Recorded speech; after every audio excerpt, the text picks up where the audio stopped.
Maganda at mapagpalang hapon po sa inyong lahat. Kanina pong umaga ay meron pong nagbahagi at muling pinatotohanan ang walang hanggang kabutihan at kadakilaan ng Diyos. Tunay nga pong walang imposible sa mahal na Senyor. Ngayon po ay tayo muling pinagpala na magkaroon ng tagapagbahagi. Siya po ay galing pa sa Konsepsyon Pinagbakuran. Isa pong deboto ng mahal na Santo Cristo de Burgos. Dito po siya sumisimba tuwing Biyernes.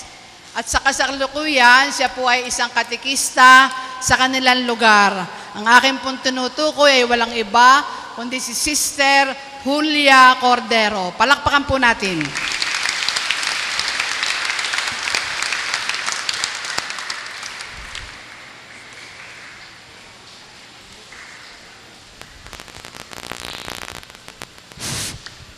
Magandang hapon po sa ating lahat, sa atin pong mga bumubuo ng community ng St. Francis.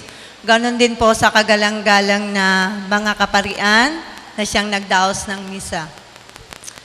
Ako po ay isang mananampalataya ng Santo Cristo de Burgos. Ako po ay nasa 5 taon na tuwing Biyernes ako ay nagpupunta dito at dito po ako sumisimba. Akala ko po yung aking pagsisimba, gano'n na lamang. Pero natuklasan ko po na ako pala ay mayroong lokoma ang akin pong kaliwang mata.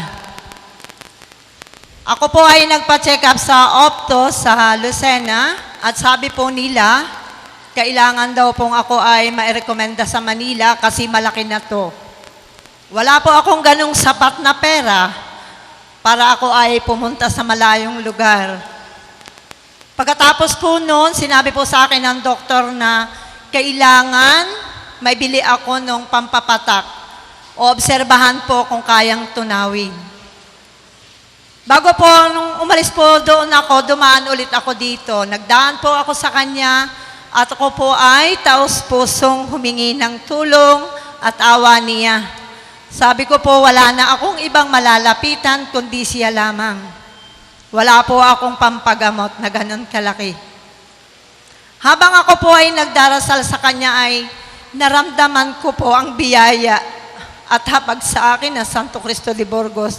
Ito po ay noong taong 2009, bali po ay unang taon pagpasok. Lagi pong luha ng aking kaliwang mata at lagi po akong nasisilaw hanggang sa natuklasan ko na unti-unti po ay lumalabo. Ito na lang pong isang malinaw kong ibasa ng Bible tuwing maga. Pero swerte po kasi yun yung biyayang ibinigay niya sa akin. Ganon din po lagi po akong sumisimba. Kung hindi po 6 o'clock, 8 o'clock, kung hindi po yung oras na yun sa hapon, talagang pinipilit kong makapunta. Naramdaman ko po ang kanyang biyaya ng pagpapagaling. Pagkalipas po ng 7 buwan, bumalik po ako kay Dr. De Vera. Sinabi po niya sa akin, ilang gamot ang naubos mo para ipapatak mo sa mata mo. Doon po ako umiyak. Sinabi ko po sa kanya, Dok, hindi po ako bumili ng gamot kasi wala akong perang pambili nito. Ako po ay nanalangin sa mahal na Santo Cristo de Burgos. Siya po ang nagpagaling sa akin. Alam niyo po, siya po humingi rin sa akin ng tulong panalangin para daw po, meron din po doong isa na katulad ko. Sabi ko po pumunta dito at siya ay humingi ng tulong. Ako po ay nagbahagi sa Rosario, Batangas. Sinabi ko po itong pagpapagaling. Dahil wala na po yung lokoma ko. Napakalaki na po kasi noon. Malapit na po talaga doon sa Balintatawo. Pero ako ay pinagaling. At yung pong pamangkin ko doon sa side naman ng ina ko, nagkaroon po ng breast cancer. Stage 3 na po. Sinama ko po siya dito. Bali po ay 3 Biyernes. Tuwing alas 8, siya po ay tinatagpo ko dito at siya po ay sinasamahan ko doon po sa altar. Habang siya po ay nagdadasal, ako po ay nasa likod at ipinagdadasal ko siya. Ipinahiram ko po sa kanyang scapular na isinuot sa akin. At saka po yung nobena, saka po yung prayer book na may picture niya. Tuwing hapon po ginagawa niya, ipinapatong na lang niya dito yung picture ng Santo Cristo de Burgos. Pagkalipas po ng 3 buwan, tinawagan niya po ako. Himala po. Nung po siya'y bumalik sa Manila, normal na po yung breast niya. Sabi po niya sa akin, talagang ang bait ng Panginoon. Sapagkat sa loob po ng 3 buwan, naramdaman po niya yung biyaya, awa, at habag ng Panginoon. Sabi ko po sa kanya, hindi doon natapos yon. Kailangan po rin yung paglilingkod. Na kung mayroong ganitong mga nangyayari na mga sakit o karamdaman na talagang sabi nga ay kinatatakutan ng bawat tao, kailangan po sa kanya pumunta. Noon pong nakatapos yun, meron pa rin po sa side po ng tatay ko sa kilo-kilo po. Yun pong paa, kailangan pong putulin kasi po ay violet na, may diabetes. 6 o'clock po, tinagpo ko din dyan sa tapat. Sinama ko po dito. Pagkalipas po ng 5 buwan, balik na po sa normal yung paa niya. Sabi po niya sa akin nung katapusan, medyo may kirot pa. Sabi ko po, hawakan niya yung kanang paa ng mahal na Senyor.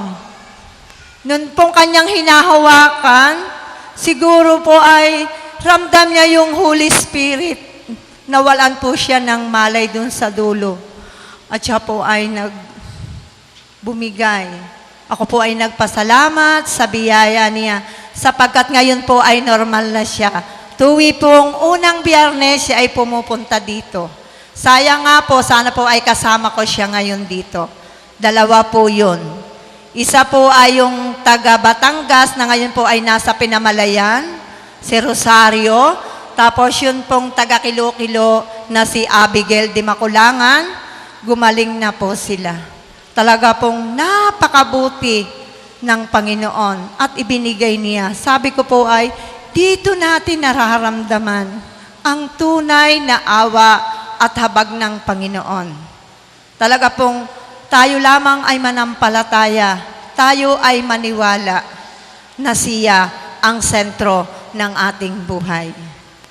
Nawa po yung iba na nag-aalinlangan, wag po tayong mag-alinlangan. Ano po? Ito lang po at wag po tayong mawawala ng pag-asa. Maraming salamat po. Una po ay sa mahal na Santo Cristo de Burgos.